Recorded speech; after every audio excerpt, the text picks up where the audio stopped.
Have you ever wondered how some families seem to pass down not just wealth, but also success and grace, generation after generation?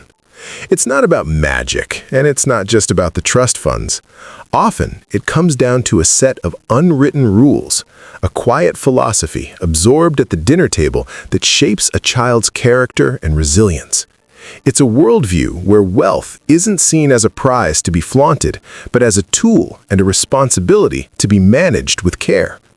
Today, we're pulling back the curtain on 10 of these private household principles that families with long-standing legacies often use to raise successful and grounded children. This is a guide to the timeless ideas of discretion and responsibility that can help build a legacy in any family. As we go through them, you'll start to see a pattern, one that has less to do with money and more to do with mindset.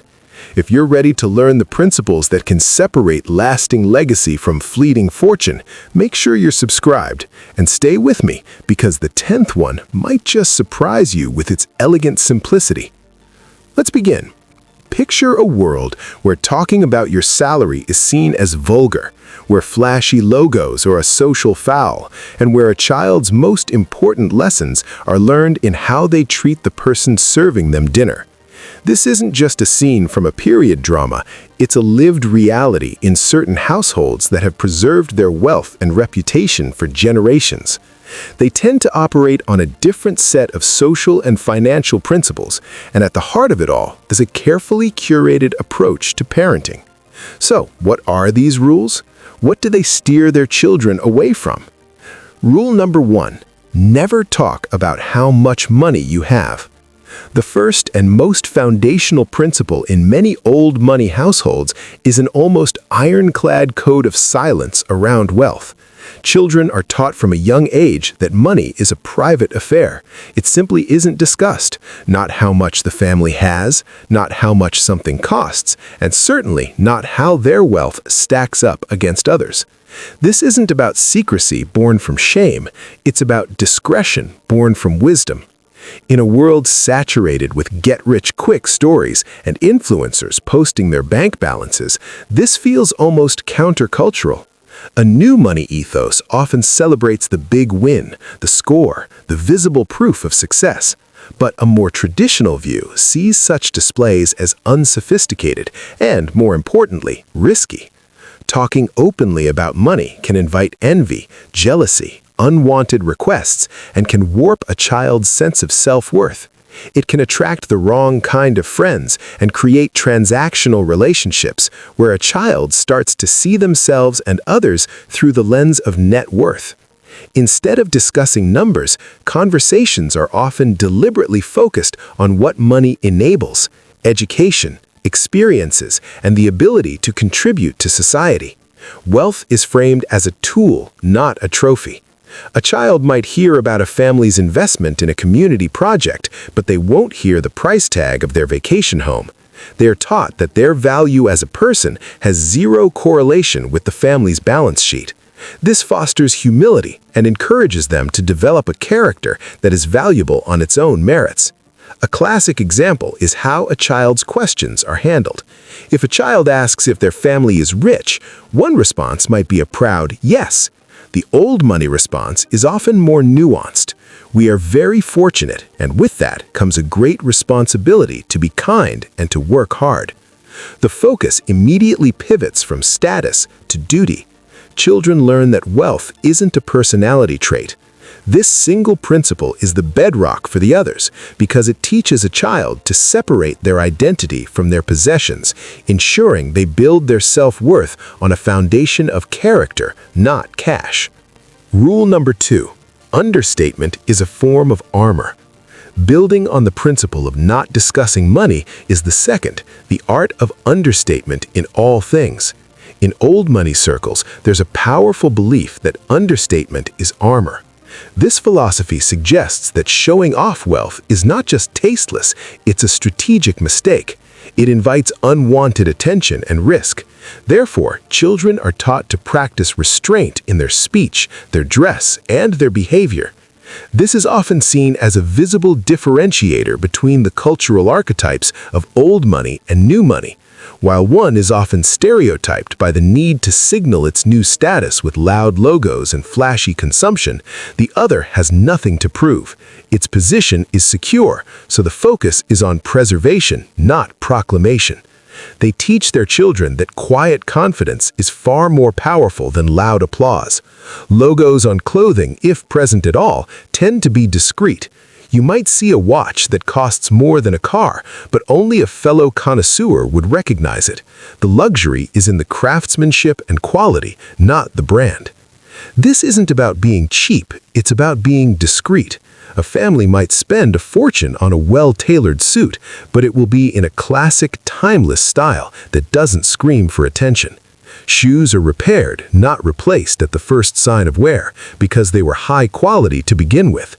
This habit teaches children to appreciate longevity and substance over fleeting trends. They learn to separate quality from luxury and luxury from vulgarity.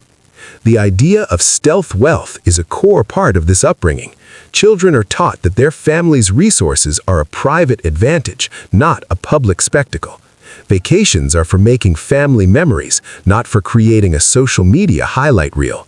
In a world where every experience is instantly broadcast, this restraint creates a powerful aura of self-possession.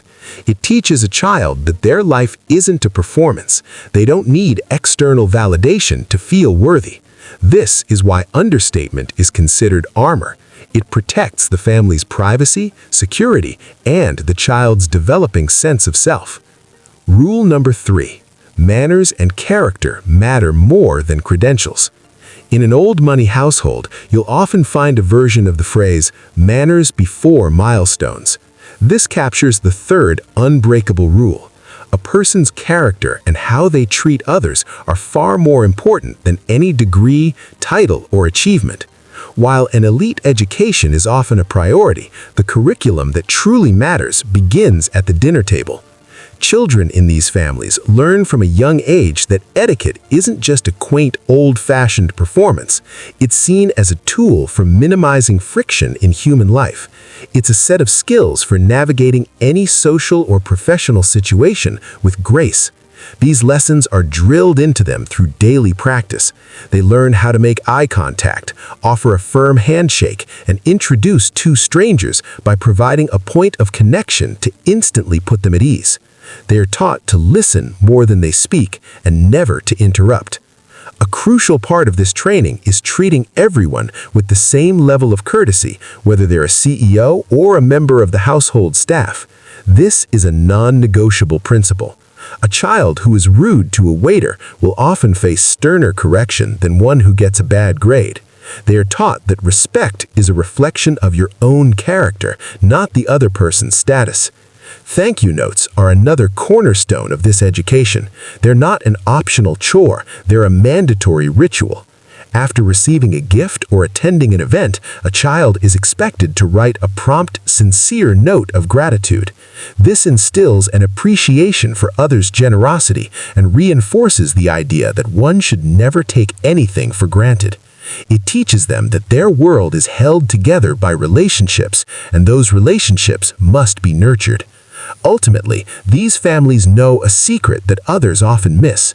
Credentials can get you in the door, but character is what keeps you in the room. A person who can make others feel comfortable and handle conflict with composure is a person who will succeed long after their Ivy League degree has been filed away. They are raising children not just to be successful, but to be the kind of people others want to be around, trust, and do business with. That is a form of social capital that no amount of money can buy. Rule number 4. Teach financial stewardship early and transparently. While the first rule is to not talk about how much money you have, the fourth is to always talk about how money works. Old money families often don't treat finance as a taboo subject. On the contrary, they tend to teach financial stewardship from a very early age, integrating it into daily life like learning to read or swim. The goal is to demystify money and empower their children to see it as a tool to be managed responsibly. This education, while common advice for all families, is often remarkably practical and starts early. It might begin with a simple 3-jar system. one for giving, one for saving, and one for spending. From their first allowance, children are taught to allocate their money with intention. The give jar instills the principle of philanthropy. The save jar teaches delayed gratification. The spend jar gives them the freedom to make their own choices and learn from mistakes in a low-stakes environment. As they get older, the lessons become more sophisticated. A common practice is giving a teenager a small investment account to manage, learning to read financial statements and appreciate the magic of compound growth. Sunday breakfasts might include informal discussions about business decisions or real estate. They're encouraged to ask questions because these families know that financial ignorance is far more costly than a moment of vulnerability. This approach is often built on a core distinction, the concept of capital first, cash second. Children are taught that cash, like a salary or an allowance, is just a snapshot in time.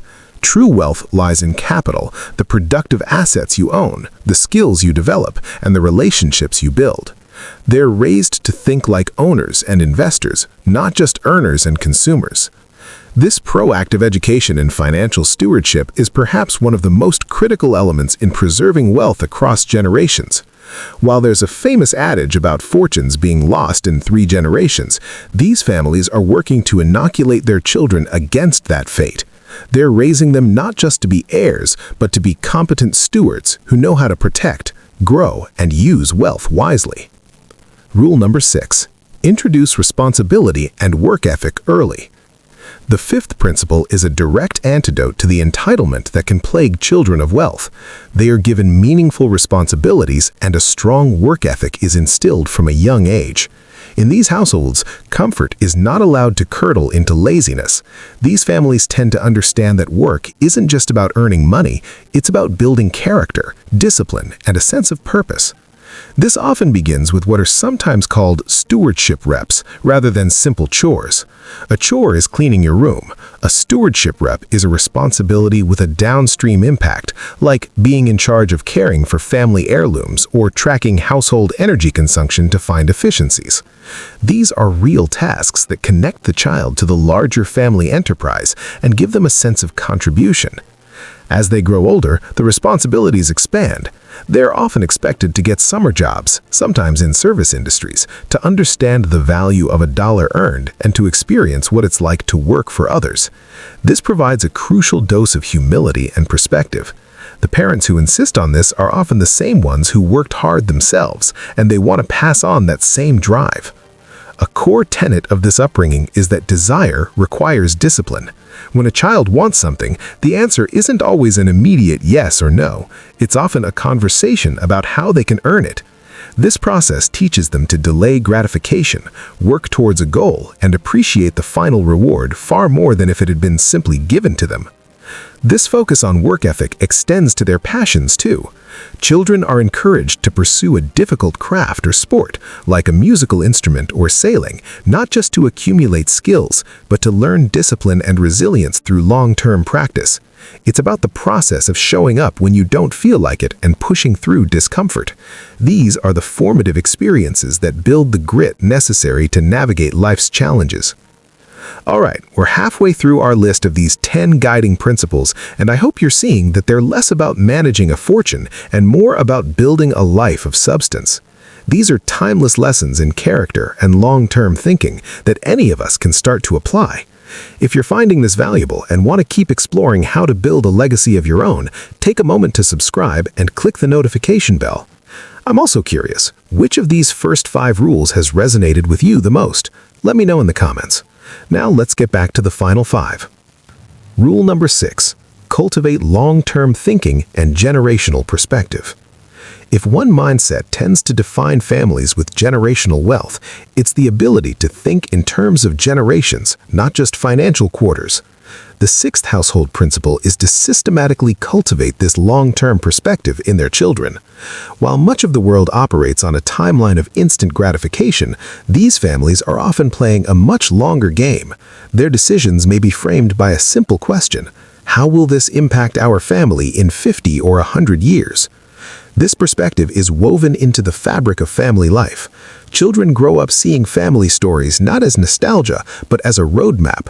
They might see a photo on the wall of a great-grandparent who built the family business. It's a constant, quiet reminder that they are part of a continuum. They are beneficiaries of past sacrifices and custodians for future generations. This long-term thinking directly influences major life choices. Education isn't just about getting a high-paying job, it's about acquiring knowledge and a network that will be valuable for a lifetime. Career choices are considered not just for salary potential, but for how they add to the family's social or intellectual capital. Even relationships are viewed through this lens. Children are taught to choose partners who share their core values, because a marriage isn't just a romantic partnership, it's a merger of two legacies. The HBO show Succession, while fictional, serves as a perfect cautionary tale for what happens when this generational thinking breaks down. The petty squabbles and obsession with short-term power show the decay that occurs when a family loses its long-term vision. By raising children to think like legacy builders, old money families try to ensure their story is one of continuity and contribution. Rule number 7. Cultivate social circles with kindness and boundaries. The 7th rule is a masterclass in social intelligence. Children are taught to treat relationships like a well-tended garden, nurtured with care, but also protected by firm boundaries. In these circles, a network is a valuable asset, but only if it's built on trust, loyalty, and discretion. The first part of this lesson is kindness. As discussed, they are trained to make others feel comfortable and respected. They learn to build genuine connections, not just network when they need something. They're taught that real influence comes from long-term relationships built on mutual goodwill. However, the second part is just as important, the art of setting boundaries. Children learn that generosity doesn't mean unlimited access. They are taught to be discerning about who they let into their inner circle. The family's privacy and reputation are paramount and must be protected from those drawn to them for the wrong reasons. They learn to spot insincerity and politely distance themselves from drama and gossip. A key part of this education is the prohibition of gossip. Discussing the private affairs of others is seen as a major character flaw and strategically foolish. It signals that you cannot be trusted with sensitive information, immediately disqualifying you from circles of influence. Discretion is the currency of trust. This balance between warmth and boundaries can be misunderstood as aloofness, but from the inside, it's often a necessary practice of self-preservation. A family with significant resources can be a natural target. By teaching their children to be both kind and discerning, they equip them with the social radar needed to build a strong, loyal network while protecting the family from exploitation. Rule number 8. Encourage problem-solving and resourcefulness. The 8th household principle directly combats the trust fund baby stereotype. Children are taught that money is often the byproduct of creating value and solving problems. This entrepreneurial mindset is deliberately cultivated to ensure that each generation has the drive to be creators, not just inheritors. The goal is to raise resourceful individuals who see the world as a series of interesting problems to solve. This begins by reframing the purpose of money. In many households, money is the end goal. In some old money families, it's presented as fuel for projects, new ideas, and making an impact. When a child expresses interest in something, instead of just buying it, the parents might ask, "That's interesting. What problem does it solve? How could you turn that into a small business?" This approach teaches them that their financial security will ultimately come from their ability to be useful. They learn to see challenges as opportunities. For example, if a family home has a recurring maintenance issue, a teenager might be tasked with not just fixing it, but with researching and implementing a permanent solution. This is a real-world lesson in problem-solving and ownership. Furthermore, they're taught to be resourceful. Overprotection can be seen as a parenting failure. If a child faces a struggle, the parents often resist the urge to immediately solve it for them. They understand that allowing a child to struggle and figure out a solution on their own is how they build real confidence. They offer guidance, but don't deny their child the learning opportunity that comes from navigating a challenge independently. This focus on problem-solving also shapes their view of work. They aren't raised with the goal of finding a comfortable job. Instead, they are often encouraged to find work that is difficult and meaningful. The underlying message is that the greatest satisfaction and wealth comes not from what you are given, but what you build. Rule number 9. Respect privacy and avoid public displays of wealth. In an age of hyper-visibility, the 9th principle of some old money families feels more radical than ever. They demand absolute respect for privacy and discourage public displays of wealth, especially on social media.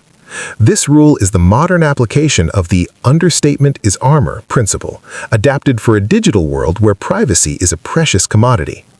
The rationale is multi-layered. First, it's a matter of security. Flaunting expensive possessions or lavish vacations online can make a family a target. These families often operate with a constant awareness of risk and view digital oversharing as an unnecessary vulnerability. Privacy is protection.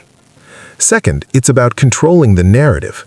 By staying out of the public eye, they maintain an aura of mystery and command a level of respect that those who overshare may not achieve. Of course, you'll find exceptions, but the traditional mindset views privacy as a form of power. You will rarely find the children of these families acting as social media influencers. They are taught that true status comes from substance, not spectacle.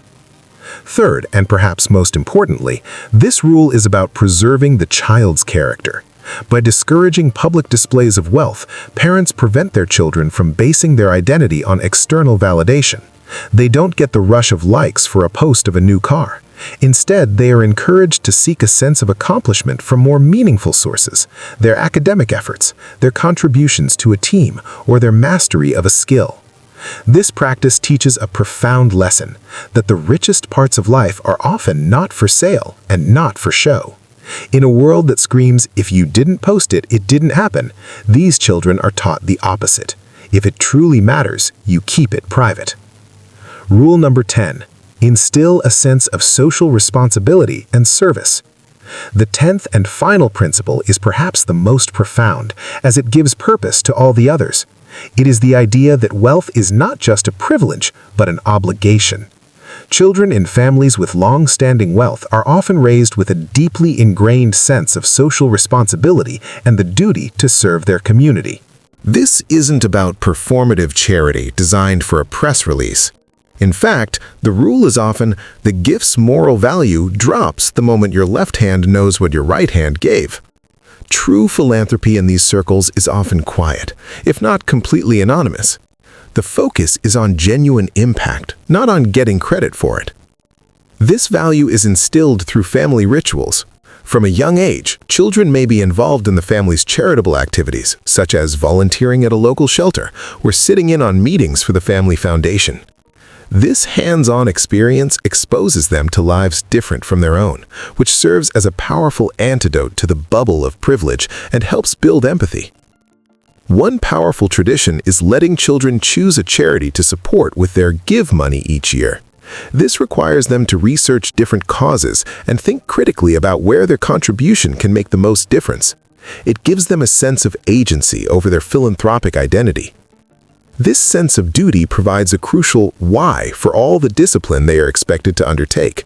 The purpose of preserving and growing the family's wealth is not just for personal comfort, it is to ensure that the family can continue to be a force for good. This guiding principle helps frame their lives within a larger narrative of contribution and service. It is the rule that transforms wealth from a material possession into a moral responsibility. When you step back and look at these 10 principles, you realize they aren't really about money at all, are they? They are about character. From quiet discretion and the armor of understatement to prioritizing manners and teaching financial stewardship, from instilling a powerful work ethic and a generational perspective to curating social circles and fostering resourcefulness, and from respecting privacy to the ultimate understanding that wealth comes with a profound responsibility to serve others. These are not rules for being rich, they are principles for living a rich life, one of substance, purpose, and quiet confidence. The good news is that these values are not exclusive. Any family can adopt them.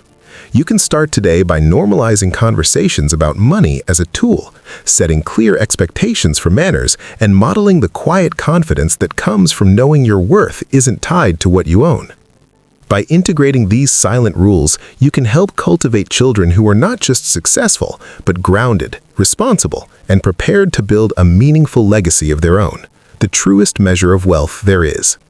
If you found these principles valuable, you'll love our deep dive into the daily practices of the wealthy in our video, 10 timeless old money habits that you can start today. You can click the link on the screen now to watch it. And now, I'd love to hear from you. Which of these 10 rules resonated with you the most and why? Share your thoughts in the comments section below. Thank you for watching.